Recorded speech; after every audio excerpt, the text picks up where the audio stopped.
నేను ఒక రహస్యం చెప్తాను. నేను ఆశ్చర్యపోయాను. తూర్పుగోదావరి జిల్లాలో మల్లవరం అని ఒక క్షేత్రం ఉంది. అక్కడ సుబ్రహ్మణ్యుడు, ప్రత్యక్ష సుబ్రహ్మణ్యుడు, ఇంతలా పాము కోనేటిలో స్నానం చేసి శివలింగాన్ని చుట్టుకుని ఉంటుంది. అది పిల్లలు పుట్టని వాళ్ళు వెళ్ళి నమస్కారం చేస్తే పిల్లలు పుట్టారు. డాక్టర్లు పిల్లలు పుట్టారని సర్టిఫై చేసిన వాళ్ళకి పుట్టారు.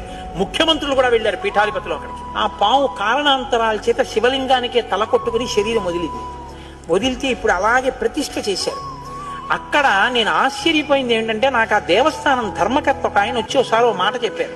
బిడ్డలు పుట్టరు అని డాక్టర్లు చెప్పేసినటువంటి వాళ్ళు సుబ్రహ్మణ్య షష్ఠి నాడు ఈ దేవాలయం వెనకాల పడుకుంటారు, వచ్చి బోర్లా పడుకుంటారు ఆడవాళ్ళు. వాళ్ళకి కునుకు పడుతుంది, కునుకు పడ్డాక లేపేస్తాం. ఆ మరుసటి సంవత్సరం వాళ్ళు పసిపిల్లల్ని పట్టుకుని వస్తారండి అని చెప్పారు. నాకు అపనమ్మకం కాదు, చూడాలనిపించింది. కాకినాడ నుంచి చాలా మందిని కలిసి సుబ్రహ్మణ్య భుజంగ స్తోత్రం చేశారు శంకర భగవత్పాదులు. సుబ్రహ్మణ్య షష్ఠి నాడు ఆ దేవాలయంలో చదువుదామని అందరం కలిసి వెళ్ళాం. ఆ రోజు వాళ్ళు నా ప్రసంగం కూడా అక్కడ ఏర్పాటు చేశారు. మీరు నమ్మరు, నేను తెల్లబోయానండి.